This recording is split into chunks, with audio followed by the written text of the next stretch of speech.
Even as a deputy accountant general, Raman mixed with scientists and took interest in science. One day, while returning from his office, he saw a banner outside a building on which was printed the Indian Association of Scientists. At the sight of that banner, Raman got off the moving train and went to meet the scientists who had gathered in that building. Sometime later, when he was in Rangoon, he learned that an institution had bought a piece of modern scientific apparatus. He hurriedly put on his clothes and went to have a look at it. Such was the interest he had in science. ನೋಡಿ, ಹಾಗಾದ್ರೆ ನಾವು in this fourth paragraph ಅಲ್ಲಿ ಏನು study ಮಾಡ್ತೇವೆ ಅಂದ್ರೆ, ಈಗ ಇಲ್ಲಿವರೆಗೂ ನಮಗೆ ಡೆಪ್ಯೂಟಿ ಅಕೌಂಟೆಂಟ್ ಜನರಲ್ ಆಗಿ ಅಪಾಯಿಂಟ್ ಆಗಿದ್ದಾರೆ. ಆ ಅಪಾಯಿಂಟ್ ಅವ್ರಿಗೇನು ತಂದಿಲ್ಲ, ಖುಷಿಯನ್ನ ತಂದಿಲ್ಲ. ಬಟ್ ಈತನಿಗೆ ಇಷ್ಟ ಇದ್ದದ್ದು ಯಾವುದ್ರಲ್ಲಿ ಇಷ್ಟ ಇತ್ತು? ಸೈನ್ಸ್ ಅಲ್ಲಿ. Even as deputy accountant general, ನೋಡಿ ಡೆಪ್ಯೂಟಿ ಅಕೌಂಟೆಂಟ್ ಜನರಲ್ ಆಗಿದ್ದಾಗಲೂ ಕೂಡ Raman mixed with the scientist. So ಯಾರ ಜೊತೆ ಬೆರೀತಾ ಇದ್ರಂತವರು? Because he was very much interested in science. ಹಾಗಾಗಿ ರಾಮನ್ ಆಲ್ವೇಸ್ ಯಾರ ಜೊತೆ ಬೆರೀತಾ ಇದ್ರು? ಸೈಂಟಿಸ್ಟ್ಗಳ ಜೊತೆ ಬೆರೀತಾ ಇದ್ರು. ಮತ್ತೆ ಅವರಿಗೆ ಸೈನ್ಸ್ ಬಗ್ಗೆ ಇರುವಂತ ಆಸಕ್ತಿಯನ್ನ ಅವರ ಜೊತೆ ಶೇರ್ ಮಾಡ್ಕೊಳ್ತಾ ಇದ್ರು. And took interest in science. ಅವರಿಗೆ ಸೈನ್ಸ್ ಬಗ್ಗೆ ಇದ್ದಂಥ ಆಸಕ್ತಿಯನ್ನ ಯಾರನ್ನಾದ್ರೂ ಸೈಂಟಿಸ್ಟ್ಗಳನ್ನ ಮೀಟ್ ಮಾಡಿದಾಗ ಅವ್ರ ಜೊತೆ ಶೇರ್ ಮಾಡಿಕೊಂಡು ಅವ್ರಿಗಿರುವಂಥ ಒಪಿನಿಯನ್ನ, ಅವ್ರಿಗಿರುವಂಥ ಆಸಕ್ತಿಯನ್ನ ಅವ್ರಗಳ ಎಲ್ಲರ ಜೊತೆ ಏನು ಮಾಡ್ತಾ ಇದ್ರು? ಶೇರ್ ಮಾಡ್ಕೊಳ್ತಾ ಇದ್ರು. ಸೊ ಒಂದಿನ ಏನಾಯ್ತು ನೋಡಿ, one day while returning from his office, ನೋಡಿ ಒಂದಿನ, ಸೊ ಇವರು ಆಫೀಸ್ಗೆ ಹೋಗ್ತಾ ಇದ್ರು, ಮನೆಗೆ ಹೋಗ್ತಾ ಇದ್ರು. ಹಿ ಸಾ ಎ ಬ್ಯಾನರ್.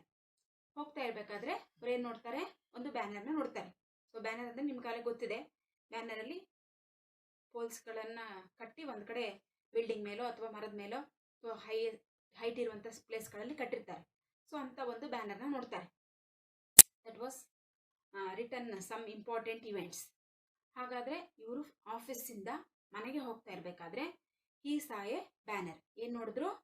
ಬ್ಯಾನರ್ನ ನೋಡಿದ್ರು. ಎಲ್ಲಿ? Outside A building. ಒಂದು ಬಿಲ್ಡಿಂಗಿನ ಹೊರ ಮೇಲ್ಗಡೆ ನೋಡಿದ್ರು. ಅಲ್ಲಿ ಏನು ಬರೆದಿತ್ತು? ಆನ್ ವಿಚ್ ವಾಸ್ ಪ್ರಿಂಟೆಡ್, ಅದ್ರ ಮೇಲೆ ಏನು ಪ್ರಿಂಟ್ ಆಗಿತ್ತು, ಏನು ಬರೆಯಲಾಗಿತ್ತು ಅಂದರೆ the Indian association of scientist. ಕಾಣ್ತಾ ಇದೆ ಅಲ್ವಾ ನಿಮಗೆ? So it is a banner. ಆ ಬ್ಯಾನರ್ಲಿ ಏನು ಬರೆದಿದೆ? The Indian association of scientist. ವಿಜ್ಞಾನಿಗಳ ಒಂದು ಭಾರತೀಯ ವಿಜ್ಞಾನಿಗಳ ಒಂದು ಸಂಘ ಅಥವಾ ಅಸೋಸಿಯೇಷನ್ ಒಂದು ಮೀಟ್ ಆಗ್ತಾ ಇದೆ ಅಲ್ಲಿ ಅನ್ನುವಂಥ ವಿಷಯವನ್ನ ಅದರಲ್ಲಿ ಬರೆದಿತ್ತು. ಸೊ ಹಾಗಾದ್ರೆ ಅವ್ರು ಏನು ಮಾಡಿದ್ರು? At the site of that banner, ನೋಡಿ ಎಲ್ಲಿದ್ದಾರೆ ಅವರು? ಆಫೀಸಿಂದ ಮನೆಗೆ ಹೋಗ್ತಾ ಇದ್ದಾರೆ.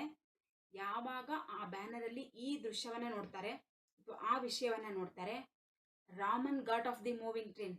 ಹಾಗಾದ್ರೆ where he was in the train. ಯಾಕೆ?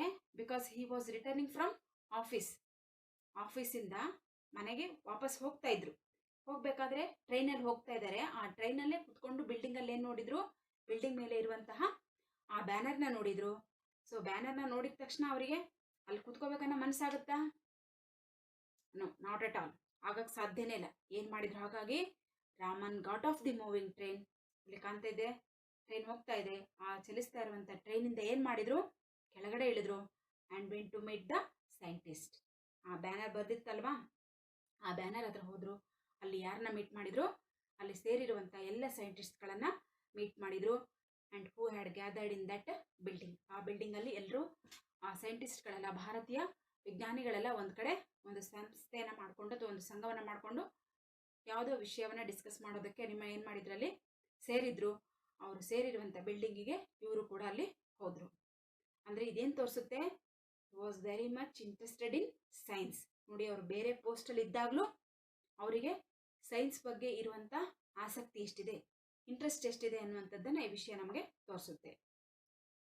And some time later when he was in Rangoon, ನೋಡಿ ಇದು ಒಂದು ಇನ್ಸಿಡೆಂಟ್ ಆಯಿತು. ಅವರು ಸೈನ್ಸ್ ಬಗ್ಗೆ ಅವ್ರಿಗಿರುವಂಥ ಇಂಟ್ರೆಸ್ಟ್ ಎಷ್ಟು ಅನ್ನುವಂಥದ್ದು. ಸೊ ಈಗಿರುವಂಥ ಮತ್ತೊಂದು ಇನ್ಸಿಡೆಂಟು ಕೂಡ ಅವರಿಗೆ ಸೈನ್ಸ್ ಬಗ್ಗೆ ಎಷ್ಟು ಇಂಟ್ರೆಸ್ಟ್ ಇದೆ ಅನ್ನುವಂಥ ವಿಷಯವನ್ನು ನಮಗೆ ತಿಳಿಸ್ಕೊಡುತ್ತೆ. ಹಾಗಾದರೆ ಇದಾಗಿ ಕೆಲವು ದಿನಗಳಾದಮೇಲೆ ಅವ್ರು ಏನು ಮಾಡಿದ್ರು? When he was in Rangoon ಅನ್ನುವಂಥಲ್ಲಿ ಇದ್ದಾಗ he learn that an institution had bought a piece of modern scientific apparatus. So ಅವ್ರು ರಂಗೂನಿಗೆ ಹೋಗಿದ್ರು.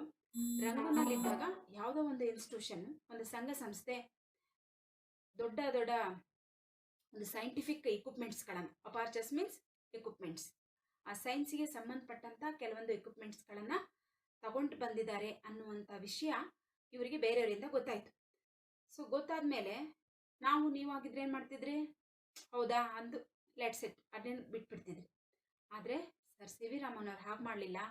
ಅವ್ರು ಯಾವುದೋ ಇನ್ಸ್ಟಿಟ್ಯೂಷನಲ್ಲಿ ಈ ರೀತಿಯಾಗಿರುವಂತಹ ಒಂದು ಸೈನ್ಸ್ ಎಕ್ವಿಪ್ಮೆಂಟ್ಸ್ಗಳನ್ನು ಅಥವಾ ಅಲ್ಲಿ ಟೂಲ್ಸ್ಗಳನ್ನು ತಂದಿದ್ದಾರೆ ಅಂತ ಗೊತ್ತಾದ ತಕ್ಷಣ ಏನು ಮಾಡಿದರು, ಈ ಹರಿಡ್ಲಿ ಪುಟ್ ಆನ್ ಹಿಸ್ ಕ್ಲಾತ್ಸ್. ನೋಡಿ, ಅವರು ಎಲ್ಲೋ ಇದ್ದಾಗ ಗೊತ್ತಾಯಿತು. ಸೊ ಗೊತ್ತಾದ ತಕ್ಷಣ ಏನು ಮಾಡಿದರು, ಹರಿಡ್ಲಿ means very urgently he put on his clothes. Put on ಅಂದರೆ ಧರಿಸೋದು. ತಮ್ಮ ಬಟ್ಟೆಗಳನ್ನು ಅರ್ಜೆಂಟ್ ಆಗಿ ಬಹಳ ಕ್ವಿಕ್ ಆಗಿ ಏನು ಮಾಡಿದರು, ಬಟ್ಟೆ ಧರಿಸ್ಕೊಂಡ್ರು. And went to have a look at it. ಏನನ್ನ ನೋಡಕ್ಕೆ ಹೋದ್ರು, ಆ ಒಂದು ಇನ್ಸ್ಟಿಟ್ಯೂಷನ್ನು ಸೈನ್ಸ್ ಎಕ್ವಿಪ್ಮೆಂಟ್ಸ್ಗಳನ್ನು ಅಥವಾ ಸೈಂಟಿಫಿಕ್ ಮಾಡೆಲ್ಸ್ಗಳನ್ನು ಏನೋ ತೊಗೊಂಬಂದಿತ್ತಲ್ವಾ, ಅವುಗಳನ್ನು ಏನಿರಬಹುದು ಅನ್ನುವಂತಹ ತಿಳಿಯುವಂತಹ ಕುತೂಹಲ ಆಗಿತ್ತು, ಇಂಟ್ರೆಸ್ಟ್ ಆಗಿತ್ತು. ಈಗರಾಗಿ ಬಹಳ ಒಂದು ಕ್ಯೂರಿಯಾಸಿಟಿಯಿಂದ ಅವ್ರು ಏನು ಮಾಡಿದರು, ಅರ್ಜೆಂಟಾಗಿ ಅವುಗಳು ಏನಿರಬಹುದು ಅನ್ನುವಂತಹ ಕುತೂಹಲ ಮತ್ತು ನೋಡುವಂಥ ಕುತೂಹಲಕ್ಕೋಸ್ಕರ ಏನು ಮಾಡಿದರು, ಅಲ್ಲಿಗೆ ಹೋದರು. So it shows also he was very much interested in science. These are the two incidents. He was very much interested in science. ಎರಡು ಇನ್ಸಿಡೆಂಟ್ಗಳು ನಮಗೇನು ತೋರಿಸುತ್ತೆ, ಸರ್ ಸಿ ವಿ ರಾಮನ್ ಅವರಿಗೆ ಇರುವಂತಹ ಒಂದು ವಿಜ್ಞಾನದ ಬಗ್ಗೆ ಇರುವಂಥ ಆಸಕ್ತಿಯನ್ನು ನಮಗೆ ತೋರಿಸುತ್ತೆ. So such was the interest he had in science. Then move on to the next paragraph.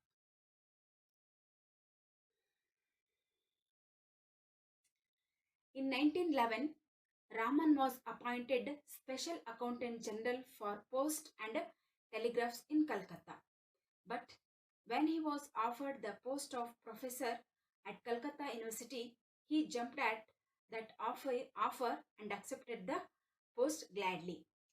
After working at Calcutta University for 15 years, he became the director of the Indian Institute of Science in Bangalore. The Raman Research Institute was started in 1948.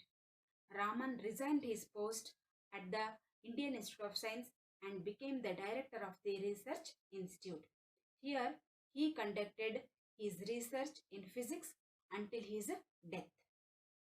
ನೋಡಿ, ಹಾಗಾದರೆ ಅವರಿಗೆ science ಬಗ್ಗೆ ಇರುವಂತಹ ಆಸಕ್ತಿ ಎಷ್ಟಿತ್ತು, interest ಎಷ್ಟಿತ್ತು ಅನ್ನೋದನ್ನು ನಾವು ತಿಳ್ಕೊಂಡ್ವಿ.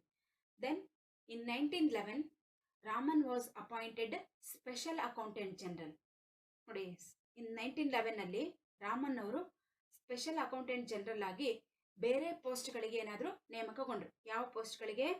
That is the post and telegraphics, ಅಂಚೆ ಮತ್ತು ತಂತಿ ಇಲಾಖೆ ಅಂತ ನಾವು ಕರಿತೀವಲ್ಲ, post department.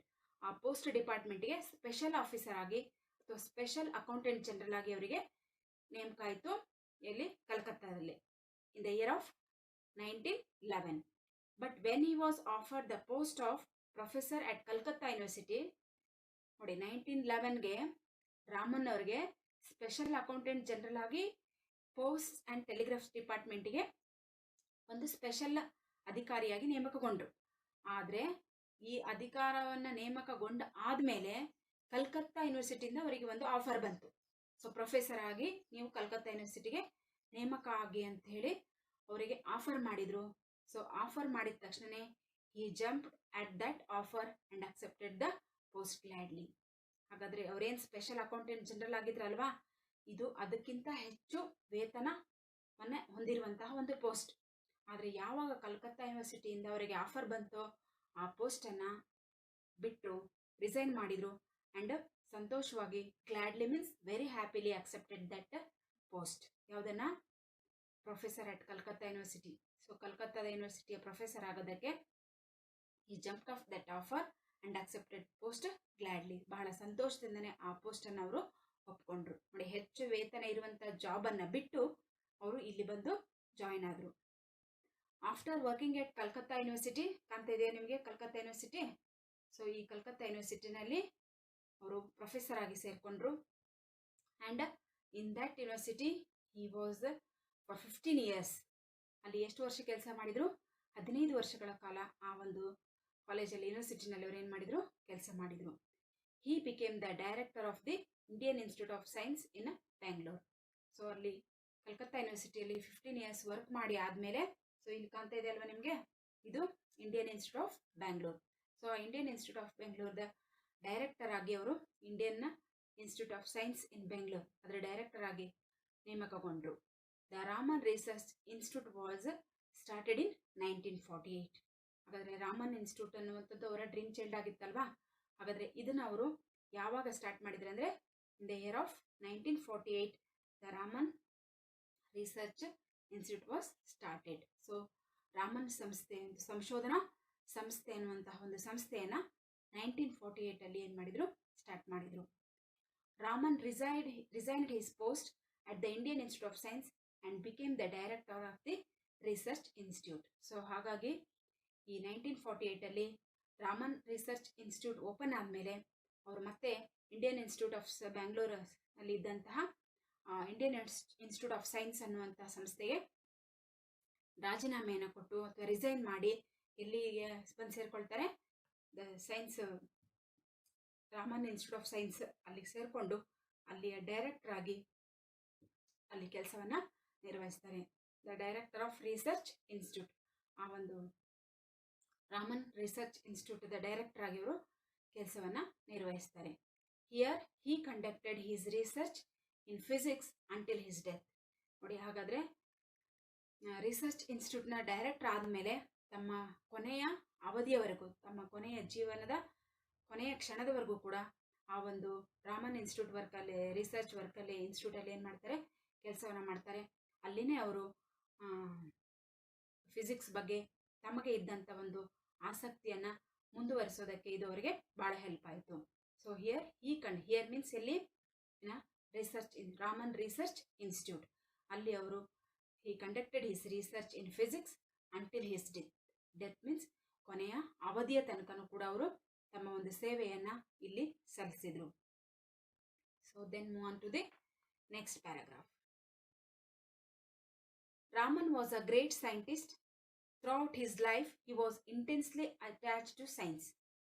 For the sake of science, he gave up the highly paid post of the Special Accountant General and accepted a professorship at Calcutta University.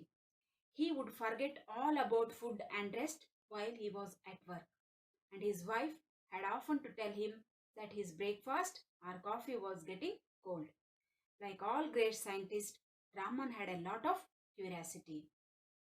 ನೋಡಿ, ಹಾಗಾದರೆ ರಾಮನ್ ಅವರಿಗೆ ನಾವು ಬಾಲ್ಯದಿಂದ ಹಿಡಿದು ಇಲ್ಲಿಯ ತನಕ ಇಂಟ್ರೆಸ್ಟ್ ಇರೋ ವಿಷಯ ಯಾವುದಂತ ಕೇಳಿದರೆ ಸೈನ್ಸ್ ಬಿಟ್ಟರೆ ಬೇರೆ ಯಾವ ವಿಷಯದಲ್ಲೂ ಅವ್ರಿಗೇನಿರಲಿಲ್ಲ, ಆಸಕ್ತಿ ಆಗಲಿ, ಕ್ಯೂರಿಯಾಸಿಟಿ ಆಗಲಿ, ಒಂದು ಈಗರ್ನೆಸ್ ಆಗಲಿ ಇರಲಿಲ್ಲ. ಸೈನ್ಸೇ ಅವರ ಎಲ್ಲ ಲೈಫೇ ಆಗಿತ್ತು. ಸೊ ಹಾಗಾದರೆ he was a great scientist. Throughout his life he was intensely attached to science. ನೋಡಿ, ಅವರ ಜೀವನದುದ್ದಕ್ಕೂ ನಾವು from his boyhood days and now itself, ಇಲ್ಲಿ ತನಕ ನಾವು ನೋಡಿದ್ದೇ ಆದರೆ ಅವರ ಜೀವನ ಪೂರ್ತಿ ಹೆಚ್ಚು ಯಾವುದಕ್ಕೆ ಅಟ್ಯಾಚ್ ಆಗಿತ್ತು, ಇಂಟೆನ್ಸ್ಲಿ ಅಟ್ಯಾಚ್ಡ್ ಆಫ್ ಸೈನ್ಸ್.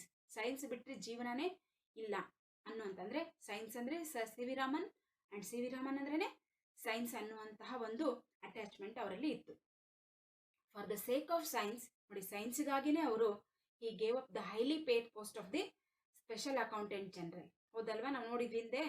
ಹಾಗಾದರೆ ಸೈನ್ಸ್ಗಾಗಿನೇ ಕಲ್ಕತ್ತಾ ಯೂನಿವರ್ಸಿಟಿಯಿಂದ ಆಫರ್ ಬಂತು ಅಂದ ತಕ್ಷಣವೇ ಹೆಚ್ಚು ಸಂಬಳವನ್ನು ತೆಗೆದುಕೊಳ್ತಾ ಇರುವಂತಹ ಒಂದು ಸ್ಪೆಷಲ್ ಅಕೌಂಟೆಂಟ್ ಜನರಲ್ ಪೋಸ್ಟನ್ನೇ ಏನು ಮಾಡಿದ್ರು ಅವರು, ಹಿ ಗೇವ್ ಅಪ್ ದಟ್, ಬಿಟ್ಬಿಟ್ರಲ್ವಾ. ಹಾಗಾದರೆ ಅವರಿಗೆ ದುಡ್ಡು ಇಂಪಾರ್ಟೆಂಟ್ ಆಗಿತ್ತೋ, ಸೈನ್ಸ್ ಇಂಪಾರ್ಟೆಂಟ್ ಆಗಿತ್ತೋ, ಇದ್ರ ಮೇಲೆ ನಮ್ಗೆ ಗೊತ್ತಾಗುತ್ತಲ್ವಾ. ಹಾಗಾದರೆ he was very much interested in science instead of the money. Because ಅವರು ಮನಿನೇ ಜಾಸ್ತಿ ನನಗೆ ದೊಡ್ಡದು ಅನ್ನೋದಾಗಿದೆ, ಅವರು ಆ ಒಂದು ಸ್ಪೆಷಲ್ ಅಕೌಂಟೆಂಟ್ ಜನರಲ್ ಪೋಸ್ಟನ್ನು ಬಿಡ್ತಿರ್ಲಿಲ್ಲ. ಕಲ್ಕತ್ತಾ ಯೂನಿವರ್ಸಿಟಿಯವರು ಅವರಿಗೆ ಆಫರ್ ಕೊಟ್ಟ ತಕ್ಷಣ ಹಿಂದೆ ಮುಂದೆ ನೋಡ್ದೇ ಆ ಪೋಸ್ಟನ್ನು ಬಿಟ್ಬಿಟ್ರು ಆ್ಯಂಡ್ ಯೂನಿವರ್ಸಿಟಿ ಆಫ್ ಕಲ್ಕತ್ತಾಗೆ ಸೇರಿಕೊಂಡ್ರು. ಸೊ ಇದೇನು ತೋರಿಸುತ್ತೆ ಅಂದರೆ, it shows the he was the great interest in science. So he gave up the highly paid post of the special accountant general and accepted A professorship at Calcutta university. He would forget all about food and rest. ನೋಡಿ, ಅಲ್ಲಿ ಸೇರ್ಕೊಂಡಾದ್ಮೇಲೆ ಸೈಂಟಿಸ್ಟ್ಗಳೇ ಹಾಗೆ ಅನಿಸುತ್ತೆ. ನೀವು ಅಲ್ಲೇ ಎಲ್ಲ ಸೈಂಟಿಸ್ಟ್ಗಳು ನೋಡಿರ್ಬೋದು. ಸೈಂಟಿಸ್ಟ್ಗಳ ಚಿತ್ರಗಳನ್ನು ನೋಡ್ತಾ ಇದ್ರೆ ಅವರ ಶೇವಿಂಗ್ ಆಗಲಿ ಅಥವಾ ಅವ್ರ ಹೇರ್ ಕಟ್ಟಿಂಗ್ ಆಗಲಿ ಅದನ್ನು ನೋಡಿದರೆ ಆ ನೀಟ್ನೆಸ್ ಅನ್ನೋದು ಇರ್ತಿತ್ತ. ಬಿಕಾಸ್ ಅವರು ತಮ್ಮ ಇಡೀ ಲೈಫನ್ನು ಆ ಸೈನ್ಸಲ್ಲಿ ಏನು ಮಾಡಿಬಿಟ್ಟಿರ್ತಾರೆ, ಮುಳುಗಿಸ್ಬಿಟ್ಟಿರ್ತಾರೆ. ಅವರಿಗೆ ಇನ್ವೆಸ್ಟಿಗೇಷನ್ ಅಂತ ಬಿಟ್ಟರೆ ಬೇರೆ ಯಾವ ಕಡೆನೂ ಏನಿರಲ್ಲ, ಗಮನ ಇರಲ್ಲ. So in the same way sir C V Raman ಅವರು ಕೂಡ ಏನು ಮಾಡ್ತಾ ಇದ್ರಂತೆ, he would forget all about food and rest. ನೋಡಿ, ಸೈನ್ಸಲ್ಲಿ ಏನಾದರೂ ಇನ್ವೆಸ್ಟಿಗೇಷನ್ ಮಾಡೋಕ್ಕೆ ತೊಳ್ಕೊಂಬಿಟ್ರಂದ್ರೆ ತಮ್ಮ ತಿಂಡಿ, ಆಹಾರ, ನಿದ್ರೆ, ರೆಸ್ಟು ಎಲ್ಲವನ್ನೂ ಮರ್ತು ಬಿಡ್ತಾ ಇದ್ರಂತೆ. He would forget all things. Is it food or is it rest? ಅದು ಆಹಾರನೇ ಆಗಿರ್ಬೋದು, ತಿಂಡಿ ಆಗಿರ್ಬೋದು, ಊಟ ಆಗಿರ್ಬೋದು, ಅಥವಾ ನನ್ನ ಬಾಡಿಗೆ ರೆಸ್ಟ್ ಬೇಕಲ್ಲ ಅನ್ನುವಂಥ ವಿಷಯವನ್ನು ಕೂಡ ಅವರು ಮರ್ತು ಬಿಡ್ತಿದ್ರು. While he was at work. ಎಲ್ಲಿದ್ದಾಗ ಅವ್ರು ಯಾವುದಾದ್ರೂ ಒಂದು ಸೈನ್ಸಲ್ಲಿ ಇನ್ವೆಸ್ಟಿಗೇಷನ್ ಮಾಡ್ತಿದ್ದಾಗ, ರಿಸರ್ಚ್ ಮಾಡ್ತಿದ್ದಾಗ ತನಗೆ ಹೊಟ್ಟೆ ಹಸಿವಾಗಿದೆ ಅಥವಾ ನಾನು ರೆಸ್ಟ್ ತಗೋಬೇಕು ಅನ್ನೋದನ್ನು ಕೂಡ ಮರ್ತು ಬಿಡ್ತಾ ಇದ್ರು. And his wife had often to tell him that his breakfast or coffee was getting cold. ಮನೆಯಲ್ಲಿದ್ದಾಗಲೂ ಕೂಡ ಅವ್ರು ಈ ರೀತಿ ಯಾವುದಾದ್ರೂ ವರ್ಕಲ್ಲಿ ತೊಡಗಿದ್ರಂದರೆ ಅವರ ವೈಫ್ ತಿಂಡಿ ತಂದಿಟ್ಟು, ಕಾಫಿ ತಂದಿಟ್ಟು ಹೋದ್ರಂದ್ರೆ ಅದ್ರ ಕಡೆ ಅವ್ರಿಗೆ ಏನಿರ್ತಿರ್ಲಿಲ್ಲ, ಗಮನನೇ ಇರ್ತಿರ್ಲಿಲ್ಲ. ಸೊ ಒನ್ಸ್ ಅಗೇನ್ ಅವರ ವೈಫ್ ಬಂದು ನೋಡಿದಾಗ, ನಿಮ್ಮ ತಿಂಡಿ ಆರು ಹೋಗ್ತಾ ಇದೆ, ತಣ್ಣಗಾಗ್ತಾ ಇದೆ, ಕಾಫಿ ಕೋಲ್ಡ್ ಆಗ್ತಾ ಇದೆ, ಮೊದಲು ಅದನ್ನು ಕುಡೀರಿ ಅಂತ ಅವಳೇನು ಮಾಡ್ತಾ ಇದ್ಲಂತೆ, ಆಗಾಗ ನೆನಪು ಮಾಡ್ತಾ ಇದ್ಲಂತೆ. ಅಂದರೆ ಅವರಿಗೆ ಹೆಚ್ಚು ಆಸಕ್ತಿ ಊಟ, ತಿಂಡಿ, ಕಾಫಿಗಿಂತನೂ ಸೈನ್ಸಲ್ಲಿತ್ತು ಅನ್ನುವಂಥದ್ದು ನಮಗೆ ಇದರಿಂದ ಗೊತ್ತಾಗುತ್ತೆ. So his wife had often to tell him that his breakfast or coffee was getting cold. Like all great scientist, Raman had a lot of curiosity. ನೋಡಿ, ನಾವೆಲ್ಲ ಶ್ರೇಷ್ಠ ವಿಜ್ಞಾನಿಗಳನ್ನು ನೋಡಿದರೆ ಆ ಎಲ್ಲ ವಿಜ್ಞಾನಿಗಳಿಗೂ ಕೂಡ ಇದೇ ರೀತಿಯಾದಂಥ ಒಂದು ಆಸಕ್ತಿ ಮತ್ತು ಸಂಶೋಧನಾ ಮನೋಭಾವ ಇರುತ್ತೆ. ಅವರಿಗೆ ಅವ್ರು ಯಾವುದ್ರಲ್ಲಾದರೂ ಒಂದು ಮುಳುಗಿದ್ರಂದರೆ ಅಥವಾ ಅದರಲ್ಲಿ ತೊಡಗಿಕೊಂಡ್ರಂದರೆ ಆ ಕಾರ್ಯ ಪೂರ್ತಿ ಆಗೋ ತನಕ ಅವರ ಆಹಾರ, ನಿದ್ರೆ, ನೀರಿಡಿಕೆ ಎಲ್ಲವನ್ನೂ ಮರೆತು ಅದರಲ್ಲಿ ಇಂಟ್ರೆಸ್ಟಿಂಗ್ ಆಗಿ ತೊಡ್ಕೊಂಡಿರ್ತಾರೆ. ಸೊ ಹಾಗೇನೆ ರಾಮನ್ ಅವ್ರಿಗೂ ಆಗಿತ್ತು. ಇನ್ the same way Raman had a lot of curiosity.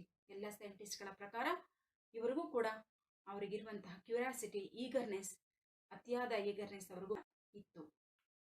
Like all scientists.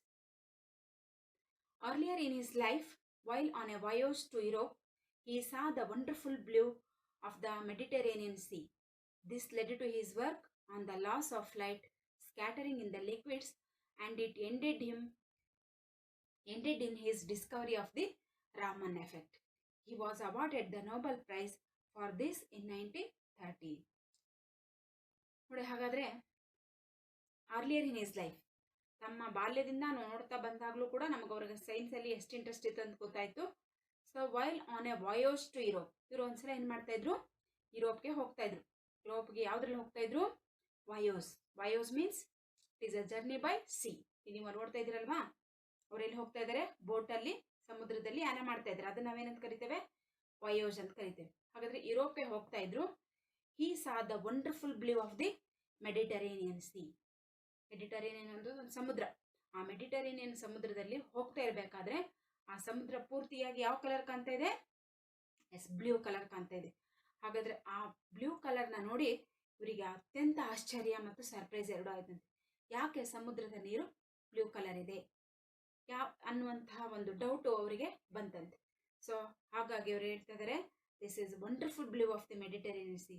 This led to his work on the loss of light scattering. ಹಾಗಾದರೆ ಅವರು ಮೆಡಿಟರೇನಿಯನ್ ಸಮುದ್ರದಲ್ಲಿ ಸಮುದ್ರಯಾನ ಮಾಡ್ತಾ ಇರಬೇಕಾದ್ರೆ ಅವರ ಮನಸ್ಸಲ್ಲಿ ಮೂಡಿದಂಥ ಈ ಪ್ರಶ್ನೆನೇ ಮುಂದೆ ಅವರು ಏನನ್ನು ಕಂಡುಹಿಡಿಯೋದಕ್ಕೆ ದಾರಿಯಾಯಿತು. That is loss of light scattering. ಅಂದರೆ ಬೆಳಕು ವಿಭಜನೆ ಆಗುತ್ತೆ, ಸಣ್ಣ ಸಣ್ಣ ಕಣಗಳಲ್ಲೂ ಕೂಡ ಬೆಳಕು ಏನಾಗುತ್ತೆ? ವಿಭಜನೆ ಆಗುತ್ತೆ ಅನ್ನುವಂತಹ ಒಂದು ಲಿಕ್ವಿಡ್ಸ್ಗಳಲ್ಲಿ, ಲಿಕ್ವಿಡ್ಸ್ ಅಂದರೆ ದ್ರವ ಪದಾರ್ಥಗಳಲ್ಲಿ ಬೆಳಕು ಏನಾಗುತ್ತೆ? ವಿಭಜನೆ ಆಗುತ್ತೆ ಅನ್ನುವಂತಹ ಒಂದು ಪರಿಣಾಮವನ್ನು ಅವರು ಕಂಡುಹಿಡಿದ್ರು. That is ended in his discovery. ಆ ಡಿಸ್ಕವರಿ ಹೇಗೆ ಕೊನೆ ಆಯ್ತಂದ್ರೆ that is the Raman effect. ಆ ರಾಮನ್ ಎಫೆಕ್ಟ್ ಅಂತ ನೀವು ಸೈನ್ಸಲ್ಲಿ ಓದ್ತಿರಲ್ವಾ? ಹಾಗಾದರೆ ಈ ರಾಮನ್ ಎಫೆಕ್ಟ್ ಅಂತ ಯಾಕೆ ಅದಕ್ಕೆ ಹೆಸರಿಟ್ಟಂದರೆ, ಆ ಬೆಳಕಿನ ಕಣಗಳು ದ್ರವ ವಸ್ತುಗಳಲ್ಲಿ ಏನಾಗುತ್ತೆ? ಅದು ಛಿದ್ರ ಆಗುತ್ತೆ, ವಿಕಿರಣಗೊಳ್ಳುತ್ತೆ. ಆ ವಿಕಿರಣಗೊಂಡ ಅನ್ನುವಂತಹ ಒಂದು ಪರಿಣಾಮವನ್ನು ಕಂಡುಹಿಡಿದವರು ರಾಮನ್ ಅವರು. ಹಾಗಾಗಿನೇ ಅವರು ಕಂಡುಹಿಡಿದಂತಹ ಒಂದು ಪರಿಣಾಮಕ್ಕೋಸ್ಕರನೇ ಅದಕ್ಕೇನಂತ ಹೆಸರು ಕೊಡಲಾಗಿದೆ? Raman effect. So he was awarded the Nobel prize for this in 1930. So ಇದರ ಸಂಶೋಧನೆಯನ್ನು ಮಾಡಿದ್ದಕ್ಕಾಗಿ ಅವರಿಗೆ ಅತ್ಯಂತ ಪ್ರತಿಷ್ಠಿತ ಪ್ರಶಸ್ತಿಯಾದಂತಹ ನೋಬೆಲ್ ಪ್ರೈಸನ್ನು ಫಾರ್ ಹಿಸ್ ರಾಮನ್ ಎಫೆಕ್ಟ್ ಅನ್ನುವಂತಹ ಡಿಸ್ಕವರಿಗಾಗಿ 1930ನಲ್ಲಿ ಏನು ಮಾಡಿದ್ದಾರೆ ಅಂದರೆ ಆ ಒಂದು ಪ್ರತಿಷ್ಠಿತ ಅವಾರ್ಡನ್ನು ಕೊಟ್ಟು ಅವರನ್ನು ಗೌರವಿಸಲಾಯಿತು. ಯಾವುದಕ್ಕೋಸ್ಕರ? ರಾಮನ್ ಎಫೆಕ್ಟ್ಗಾಗಿ. ಯಾವ price? Nobel prize in the year of 1930. Let's move on to the 7th paragraph. Raman was a kind man. He helped people when they were in difficulty. When he was working as the Deputy Accountant General, a villager went to him with some badly burnt 100 rupees notes. Any other person perhaps would have turned the villager away, but Raman took pity on the villager, examined the notes himself, and allowed the villager to exchange the burnt notes for new ones. ನೋಡಿ, ಹಾಗಾದರೆ ರಾಮನ್ ಬರೀ scientist ಅಷ್ಟೇ ಆಗಿರಲಿಲ್ಲ. ಅಂದರೆ ಬರೀ ಸಂಶೋಧನೆ ಮಾಡೋದು, ಕಂಡುಹಿಡಿಯೋದು ಅಷ್ಟೇ ಅವ್ರ ಕೆಲಸ ಆಗಿತ್ತು, ಅಥವಾ ಅವ್ರಿಗೇನು ಕೈಂಡ್ ಹಾರ್ಟೆಡ್ ಪರ್ಸನ್ನೇ ಆಗಿರಲಿಲ್ಲ ಅಂತಲ್ಲ. ಸೈಂಟಿಸ್ಟ್ ಆಗಿದ್ದರ ಜೊತೆಗೆ ಅವರು ಅತ್ಯಂತ ಕೈಂಡ್ನೆಸ್ಸನ್ನು ಅಥವಾ ಕರ್ಟಸಿಯನ್ನು ಅಥವಾ ಮರ್ಸಿಯನ್ನು ಒಳಗೊಂಡಂಥ ವ್ಯಕ್ತಿ ಆಗಿದ್ರು ಅನ್ನೋದಕ್ಕೆ ನಮಗೆ ಇಲ್ಲಿರುವಂಥ 2 ಇನ್ಸಿಡೆಂಟ್ಗಳು ಉದಾಹರಣೆಯಾಗಿದೆ. So Raman was a kind man. Kind man means generous person. He was a kind hearted person. ಹಾಗಾದರೆ ಯಾವ ರೀತಿ ಕೈಂಡ್ ಹಾರ್ಟೆಡ್ ಪರ್ಸನ್ ಆಗಿದ್ರು ಅಂದರೆ, he helped people when they were in difficulty. ನೋಡಿ, ಯಾರಾದರೂ ಜನಗಳು ಅತ್ಯಂತ ಒಂದು ಕಠಿಣ ಪರಿಸ್ಥಿತಿಯಲ್ಲಿದ್ದಾರೆ ಅಥವಾ ಅವರ ಪರಿಸ್ಥಿತಿ ಚಿಂತಾಜನಕವಾಗಿದೆ ಅಂದಾಗ ಅಂತಹ ಸಮಯದಲ್ಲಿ ಜನಗಳಿಗೆ ಏನು ಮಾಡ್ತಾ ಇದ್ರು? ತಾವು ತಮ್ಮ ಕೈಲಾದ ಸಹಾಯವನ್ನು ಮಾಡ್ತಾ ಇದ್ರು. When he was working as a deputy accountant general, ನೋಡಿ ಡೆಪ್ಯೂಟಿ ಅಕೌಂಟೆಂಟ್ ಜನರಲ್ ಆಗಿ ನೇಮಕಗೊಂಡ್ರಲ್ವ ಫಸ್ಟು, ಆ ಟೈಮಲ್ಲಿ a villager went to him, ಒಬ್ಬ ವಿಲೇಜರು ಅವ್ರ ಹತ್ರ ಹೋದ, with some badly burnt 100 rupees notes. ನೋಡಿ, ಹಾಗಾದ್ರೆ ಹೇಗೆ ಹೋದ್ರು ಅವರ ವಿಲೇಜರು? ಅವ್ರ ಹತ್ರ ಕೆಲವೊಂದು 100 rupees ನೋಟ್ಗಳಿತ್ತು. ಅದೇನಾಗಿತ್ತು? ಭಾಳ ಕೆಟ್ಟದಾಗಿ ಸುಟ್ಟು ಹೋಗ್ಬಿಟ್ಟಿತ್ತು. ಅಂದರೆ ಅಲ್ಲಲ್ಲೆಲ್ಲ ಸುಟ್ಟು ಕ್ರಶ್ ಆಗಿಬಿಟ್ಟಿತ್ತು. ಅವುಗಳನ್ನು ಹೊರಗಡೆ ಖರ್ಚು ಮಾಡೋಕೆ ಆಗ್ತಿರ್ಲಿಲ್ಲ. ಸೊ ಹಾಗಾಗಿ ಆ ಒಂದು ಕೆಟ್ಟದಾಗಿರುವಂಥ ನೋಟ್ಸ್ಗಳನ್ನು ಅಥವಾ ಹರಿದು ಸುಟ್ಟು ಹೋಗಿರುವಂಥ ನೋಟುಗಳನ್ನು ತಗೊಂಡು ಅವ್ರು ಏನು ಮಾಡಿದ್ರು? ಅವರ ಹತ್ರ ಹೋದರು. ಎನಿ ಅದರ್ ಪರ್ಸನ್, ಅಲ್ಲಿ ಸಿ ವಿ ರಾಮನರ ಬದಲಾಗಿ ಬೇರೆ ಯಾರಾದರೂ ವ್ಯಕ್ತಿಗಳಿದ್ದಿದ್ರೆ ಅವ್ರನ್ನ ಬೈದು ಅಥವಾ ಏನೋ ಮಾಡಿ ಹೊರಗೆ ಕಳಿಸ್ತಿದ್ರೇನೋ, ಹೌದಾ? ಪರ್ಹ್ಯಾಪ್ಸ್ ಬಹುಶಃ ಮಾಡ್ತಿದ್ರು ಅನಿಸುತ್ತೆ.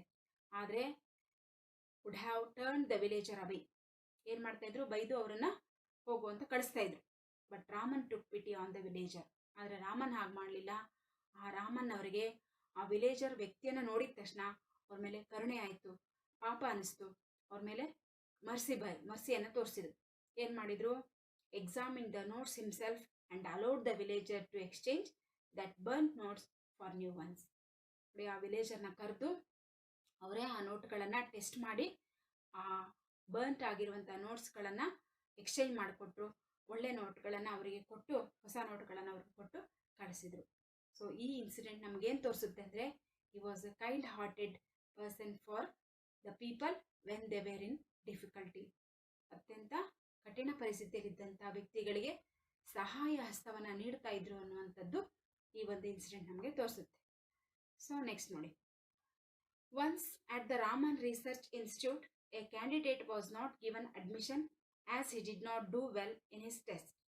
When his traveling allowance was paid, the candidate found that he had received more. So he returned to the office to pay back the excess amount. ನೋಡಿ ಎಷ್ಟು ಕೈಂಡ್ ಪರ್ಸನ್ ಆಗಿದ್ರು ಅನ್ನೋದಕ್ಕೆ ಒಂದು ಇನ್ಸಿಡೆಂಟ್ ನೀವು ಆಗಲೇ ನೋಡಿದ್ರಿ. ಈಗ ಒಂದ್ಸಲ ಏನಾಯ್ತಂದರೆ, ರಾಮನ್ ರಿಸರ್ಚ್ ಇನ್ಸ್ಟಿಟ್ಯೂಟಲ್ಲಿ ಅಡ್ಮಿಷನ್ ಕ್ಯಾಂಡಿಡೇಟ್ಸ್ಗಳನ್ನು, ಅಭ್ಯರ್ಥಿಗಳನ್ನು ಏನು ಮಾಡ್ತಾಯಿದ್ರು? ಅಡ್ಮಿಷನ್ ಮಾಡ್ಕೊಳ್ತಾ ಇದ್ರು. ಅವ್ರಿಗೆ ಒಂದು ಟೆಸ್ಟ್ ಕೊಟ್ಟು ಆ ಟೆಸ್ಟಲ್ಲಿ ಯಾರು ಪಾಸ್ ಆಗ್ತಾರೆ ಅವರಿಗೆಲ್ಲ ಅಲ್ಲಿ ಅಡ್ಮಿಟ್ ಮಾಡ್ಕೊಳ್ತಾ ಇದ್ರು. ಸೊ ಒಬ್ಬ candidate was not given admission. ಅಲ್ಲಿಗೆ ಬಂದಂಥ ಒಬ್ಬ ಕ್ಯಾಂಡಿಡೇಟ್ಗೆ ಅಡ್ಮಿಷನ್ ಸಿಕ್ಕಲಿಲ್ಲ. Because he did not well in his test. ಆ ಟೆಸ್ಟಲ್ಲಿ ಅವರು ಚೆನ್ನಾಗಿ ಮಾಡಿರಲಿಲ್ಲ. ಹಾಗಾಗಿ ಆ ವ್ಯಕ್ತಿ ಏನಾಗಲಿಲ್ಲ, ಅಪಾಯಿಂಟ್ ಮಾಡ್ಕೊಳ್ಳಿಲ್ಲ, ಅಂದರೆ ಅಡ್ಮಿಷನ್ ಕೊಡಲಿಲ್ಲ. When his travelling allowance was paid. ನೋಡಿ, ಬಂದಂಥ ವ್ಯಕ್ತಿಗಳಿಗೆ ಆ ಒಂದು ಆಫೀಸಲ್ಲಿ ಏನು ವ್ಯವಸ್ಥೆ ಇತ್ತಂದರೆ, ಅವರು ದೂರದಿಂದ ಬಂದಿರ್ತಾರೆ, ಅವ್ರಿಗೆ ಟ್ರಾವೆಲಿಂಗ್ ಅಲೋಯನ್ಸ್ ಅಂದರೆ ಪ್ರಯಾಣ ಭತ್ಯೆ ಕೊಡುವಂಥ ಒಂದು ವ್ಯವಸ್ಥೆ ಇತ್ತು. ಸೊ ಈ ಕ್ಯಾಂಡಿಡೇಟ್ಗೆ ಏನಾಗಿಲ್ಲ, ಟೆಸ್ಟಲ್ಲಿ ಪಾಸ್ ಆಗಿಲ್ಲ. ಹಿ ವಾಸ್ ನಾಟ್ ಅಡ್ಮಿಟ್ ಆಗಿಲ್ಲ. ಆದರೂ ಅವನಿಗೇನು ಮಾಡಬೇಕಾಗಿತ್ತು? ಟ್ರಾವೆಲಿಂಗ್ ಅಲೋಯನ್ಸಿನ ಕೊಡಬೇಕಾಗಿತ್ತು. ಸೊ ಕೊಟ್ಟು. The candidate found that he had received more. ಹಾಗಾದರೆ ಆ ವ್ಯಕ್ತಿ ತನಗೆ ಇರುವಂತಹ ಟ್ರಾವೆಲಿಂಗ್ ಅಲೋಯನ್ಸ್ಗಿಂತನೂ ಜಾಸ್ತಿ ಅಮೌಂಟನ್ನು ಪಡ್ಕೊಂಡ್ಬಿಟ್ಟಿದ್ದ. ಹಾಗಾಗಿ ಅವನೇನು ಮಾಡ್ದ, ಈ return to the office to pay back the excess amount. ನೋಡಿ ಅವನಿಗೆ ಎಷ್ಟು ಆನೆಸ್ಟ್ ಇದೆ ಅಂತ ನಮ್ಗೆ ಗೊತ್ತಾಗುತ್ತೆ. ಅವನು ಟ್ರಾವೆಲಿಂಗ್ ಅಲೋಯನ್ಸನ್ನು ತಗೊಂಡಿದ್ದಾನೆ, but he has received more. ತನಗೆ ಇರುವಂತಕ್ಕಿಂತಲೂ ಹೆಚ್ಚು ಟ್ರಾವೆಲಿಂಗ್ ಅಲೋಯನ್ಸನ್ನು ಕೊಟ್ಟಿದ್ದಾರೆ. ಅವನು ಇಟ್ಕೊಂಡು ಹಾಗೆ ಹೋಗಲಿಲ್ಲ. ಅದ್ರ ಬದಲಾಗಿ ಏನು ಮಾಡ್ದ, ಸೊ ಅದು ನನಗೆ ಜಾಸ್ತಿ ಕೊಟ್ಟಿದ್ದೀರಾ ಅಂತೇಳಿ ವಾಪಸ್ ಕೊಡೋದಕ್ಕೆ ಅಂತ ಒಂದ್ಸಗೆ ಬಂದಾದ್ಮೇಲೆ ಏನಾಯಿತು, when Raman came to know of this he like the candidate's honesty and admitted him to the institute. ನೋಡಿ ಆ ವ್ಯಕ್ತಿ ಏನು ಮಾಡ್ದ, ತಾನು ಎಷ್ಟು ಆನೆಸ್ಟ್ ಇದ್ದಾನೆ ಅನ್ನುವಂಥದ್ದು ರಾಮನ್ ಅವರಿಗೆ ಗೊತ್ತಾಯಿತು. ಯಾರಾದರೂ ಕೊಟ್ಟಿದ್ರೆ, ಎಕ್ಸೆಸ್ ಅಮೌಂಟ್ ಕೊಟ್ಟಿದ್ರೆ ಏನು ಮಾಡ್ತಾಯಿದ್ರು, ಬಿಡು ನಾವೇನಿಲ್ಲ ಅಡ್ಮಿಟ್ ಆಗಿಲ್ಲ ಏನಿಲ್ಲ ಅಂತ ತಿಳ್ಕೊಂಡು ಅಮೌಂಟ್ನ ಇಟ್ಕೊಂಡು ಹೋಗ್ಬಿಡ್ತಿದ್ವೇನೋ. ಆದರೆ ಆ ವ್ಯಕ್ತಿ ಬಹಳ ಪ್ರಾಂಪ್ಟ್ ಆಗಿರೋದ್ರಿಂದ ತನಗೆ ಕೊಟ್ಟಂಥ ಎಕ್ಸೆಸ್ ಅಮೌಂಟನ್ನು ಹಿಂದಿರುಗಿಸೋಕ್ಕೆ ಬಂದಂಥ ವಿಷಯ ಸರ್ ಸಿ ವಿ ರಾಮನ್ ಅವರಿಗೆ ಗೊತ್ತಾಯಿತು. So when Raman came to know of this he like the candidate's honesty. ಏನನ್ನು ಇಷ್ಟಪಟ್ಟರು, ಆ ಕ್ಯಾಂಡಿಡೇಟಲ್ಲಿ ಅಭ್ಯರ್ಥಿಯಲ್ಲಿ ಇರುವಂತಹ ಒಂದು ಪ್ರಾಮಾಣಿಕತೆಯನ್ನು ನೋಡಿ and admitted him to the institute. ನೋಡಿ, ಇದು he was not attend the pass the ಟೆಸ್ಟಲ್ಲಿ ಪಾಸ್ ಆಗಿಲ್ಲ, ಆದರೂ ಕೂಡ ಅವನಿಗೆ ಏನು ಮಾಡಿದರು, ಫಾರ್ ಈಸ್ ಆನೆಸ್ಟಿ, ಆ ವ್ಯಕ್ತಿಗೆ ಇರುವಂತಹ ಪ್ರಾಮಾಣಿಕತೆಯ ಒಂದು ಕ್ಯಾರೆಕ್ಟರ್ನ ನೋಡಿ ಅವರಿಗೆ ಇನ್ಸ್ಟಿಟ್ಯೂಟಲ್ಲಿ ಏನು ಮಾಡಿದರು, ಅಡ್ಮಿಷನನ್ನು ಕೊಟ್ಟರು. The candidate was not able to make out why was admitted. ಅವನು ಆ ಕ್ಯಾಂಡಿಡೇಟ್ಗೂ ಗೊತ್ತಿತ್ತು, ನಾನು ಎಕ್ಸಾಮ್ ಟೆಸ್ಟನ್ನು ಚೆನ್ನಾಗಿ ಮಾಡಿಲ್ಲ, ನನಗೆ ಇಲ್ಲಿ ಅಡ್ಮಿಷನ್ ಸಿಕ್ಕಲ್ಲ ಅನ್ನುವಂತಹ ವಿಷಯ ಆಲ್ರೆಡಿ ಕ್ಯಾಂಡಿಡೇಟ್ಗೆ ಗೊತ್ತಿತ್ತು. ಆದರೂ ಕೂಡ ಅಡ್ಮಿಷನ್ ಸಿಕ್ಕಾಗ ಕ್ಯಾಂಡಿಡೇಟ್ಗೆ ಏನಾಗೋಯಿತು, ಅರ್ಥನೇ ಆಗಲಿಲ್ಲ. ನಾನು ಎಕ್ಸಾಮನ್ನು basically he was not pass the test, ಆದರೂ ಕೂಡ ಏನಾಗಿದೆ, ಅಲ್ಲಿ ಅಡ್ಮಿಷನನ್ನು ಕೊಟ್ಟಿದ್ದಾರೆ ಅಂದಾಗ he was shocked. The candidate was not able to make out why he was admitted when he had not done well in his test. It seems Raman told the candidate. ಇದೇನು ತೋರಿಸುತ್ತೆ, ರಾಮನನ ಒಂದು ಕೈಂಡ್ನೆಸ್ಸನ್ನು ತೋರಿಸುತ್ತೆ. ಆವಾಗ ರಾಮನ್ ಹೇಳ್ತಾ ಇದ್ದಾರೆ ಅವರಿಗೆ, Raman told the candidate I have admitted to you to the institute. ನೋಡಿ ಯಾರು ಹೇಳ್ತಾ ಇದ್ದಾರೆ ಈ ಮಾತನ್ನು, ಸರ್ ಸಿ ವಿ ರಾಮನ್ ಯಾರಿಗೆ ಹೇಳ್ತಾ ಇದ್ದಾರೆ, to the candidate.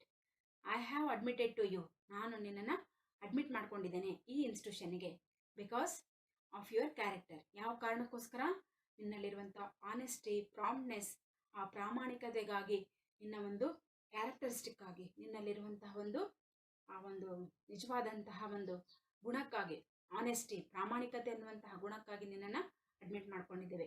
But you are not very good at physics. ಆದರೆ ನೀನು ಫಿಸಿಕ್ಸಲ್ಲಿ ಅಷ್ಟೊಂದು ಪರಿಣಿತಿಯನ್ನು ಪಡ್ಕೊಂಡಿಲ್ಲ, ಅಂದರೆ ನೀನು ಅದರಲ್ಲಿ ಡಲ್ ಇದೆಯಾ. But I can teach you, ಆದರೂ ತೊಂದರೆ ಇಲ್ಲ, ನಾನು ನಿನಗೆ ಫಿಸಿಕ್ಸನ್ನು ಹೇಳಿಕೊಡ್ತೇನೆ, ಹಾಗಾಗಿನೇ ನಿನ್ನನ್ನು ಇಲ್ಲಿ ಅಡ್ಮಿಟ್ ಮಾಡ್ಕೊಂಡಿದ್ದೇವೆ ಅಂತ ರಾಮನ್ ಅವರು ಆ ಕ್ಯಾಂಡಿಡೇಟ್ಗೆ ಹೇಳಿದರು. ಇದು ಕೂಡ ಏನು ತೋರಿಸುತ್ತೆ, was a kind hearted person for those who are in difficulty. Then move on to the next paragraph.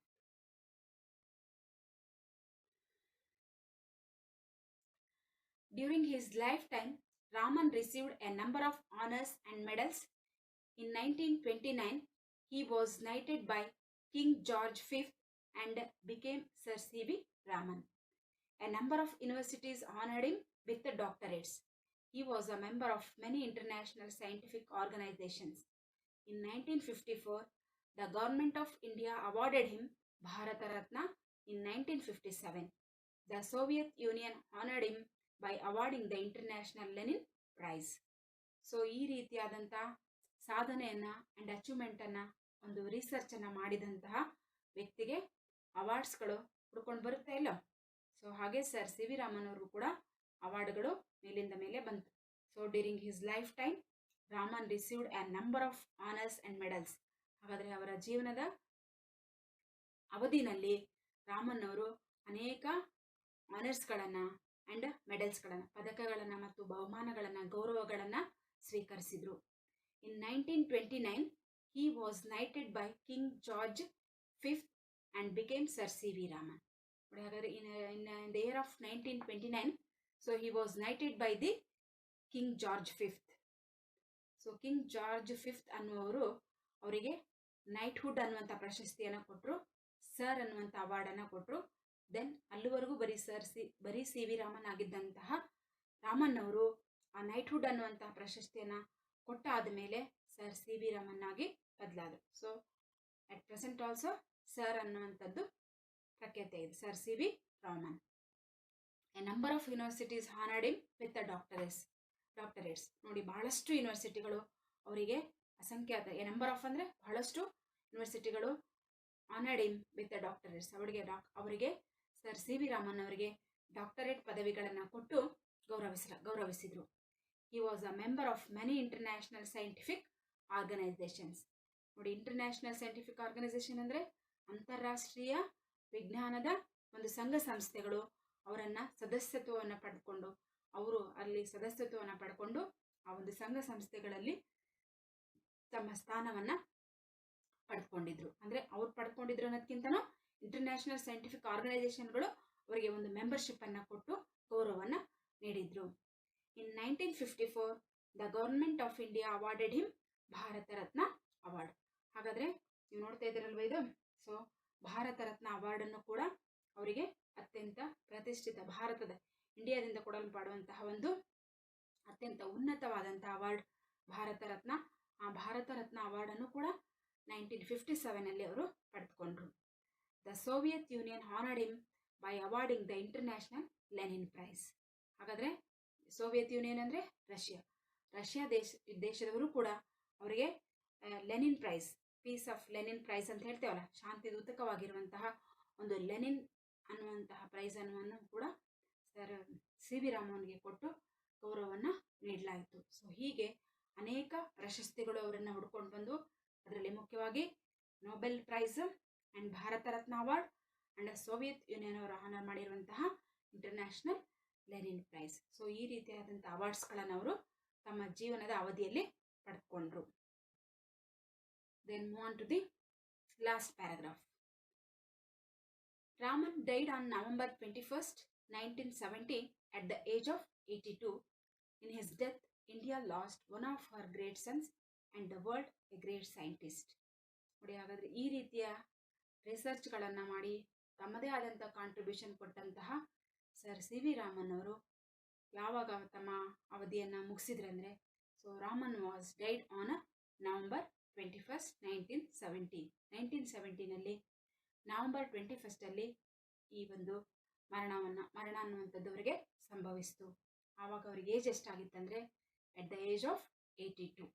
In his death, so ಅವರ ಮರಣದಿಂದಾಗಿ India lost one of her greatest sons. ನೋಡಿ, ಇದು ಭಾರತ ಮಾತೆಗೆ ಅತ್ಯಂತ ಒಬ್ಬ ಶ್ರೇಷ್ಠ ವಿಜ್ಞಾನಿಯನ್ನು ಕಳೆದುಕೊಂಡಂಥ, ಶ್ರೇಷ್ಠ ಭಾರತದ ಮಗನಾಗಿದ್ದಂಥ ಒಬ್ಬ ವಿಜ್ಞಾನಿಯನ್ನು ಕಳೆದುಕೊಂಡಂತಹ ಒಂದು ದಿನ ಅನ್ನುವಂಥದ್ದು ನಮಗೆಲ್ಲರಿಗೂ ಅನಿಸುತ್ತೆ. ಆ್ಯಂಡ್ ಬರೀ ಭಾರತಕ್ಕೆ ಅಷ್ಟೇ ಅಲ್ಲ, ಆ್ಯಂಡ್ ದ ವರ್ಲ್ಡ್ ಆಲ್ಸೋ, ಇಡೀ ಜಗತ್ತಿಗೆ ಒಬ್ಬ ವಿಜ್ಞಾನಿಯ ಒಂದು ಕೊರತೆ ಆಯಿತು ಅನ್ನುವಂಥದ್ದು ನಮಗೆ ಗೊತ್ತಾಗುತ್ತೆ. ಭಾರತ ತನ್ನ ಪುತ್ರನನ್ನು ಕಳೆದುಕೊಂಡ್ರೆ ಇಡೀ ದೇಶ ಒಬ್ಬ ಶ್ರೇಷ್ಠ ವಿಜ್ಞಾನಿಯನ್ನು ಕಳೆದುಕೊಂಡಂತಹ ದಿನ ಅದು 1970 November 21st. Is it clear students? So ಇದರಿಂದ ನಮಗೇನು ಗೊತ್ತಾಗುತ್ತೆ ಅಂದರೆ, ತಮ್ಮ throughout his life Hi sacrificed his life only for science. ತಮ್ಮ ಜೀವಿತದ ಅವಧಿನಲ್ಲಿ ಬಾಯ್ಹುಡ್ಡಿಂದ ಹಿಡಿದು ಕೊನೆಯ ಕ್ಷಣದವರೆಗೂ ತಮ್ಮ ಜೀವನವನ್ನು ಸೈನ್ಸ್ಗಾಗಿಯೇ ಮುಡುಪಾಗಿಟ್ಟಿದ್ರು. ಹಾಗಾಗಿನೇ ಅದರ ಪರಿಣಾಮವಾಗಿ ನಾವು ರಾಮನ್ ಎಫೆಕ್ಟನ್ನು ಮತ್ತು Raman Indian institute of science ಅನ್ನುವಂಥದ್ದನ್ನು ನೋಡ್ತೇವೆ. ಸೊ ಈ ರೀತಿಯಾದಂಥ ಕೊಡುಗೆಯನ್ನು ಕೊಟ್ಟಂತಹ ಒಬ್ಬ ವಿಜ್ಞಾನಿ ಆದಂಥ ಸರ್ ಸಿ ವಿ ರಾಮನ್ ಅವರಿಗೆ ನಾವು ಒಂದು ಹ್ಯಾಟ್ಸ್ ಆಫ್ ಹೇಳಲೇಬೇಕಲ್ವ ಮಕ್ಕಳೇ? ಸೊ ಹಾಗೆಯೇ ನಿಮ್ಮಲ್ಲೂ ಕೂಡ ಇಂಥ ಅನೇಕ ಆಸೆಗಳು, ಕನಸುಗಳು ಇರುತ್ತೆ. ಈ ಆಸೆ ಕನಸುಗಳು ಚಿಗುರೋದಕ್ಕೆ ಇಂಥ ಎಲ್ಲ ಮಹಾನ್ ವ್ಯಕ್ತಿಗಳು, ಸೈಂಟಿಸ್ಟ್ಗಳು ನಮಗೆ ಇನ್ಸ್ಪಿರೇಷನ್ ಆಗಲಿ ಅನ್ನುವಂಥದ್ದು ಈ ಪಾಠದ ಮುಖ್ಯ ಆಶಯ ಆಗಿದೆ. So it is the main theme of science to gives contribution to our India and the world also. I hope all of you understood this lesson and enjoy it. Is it, children? Yes, okay. Next we will meet on the next video. Thank you, children.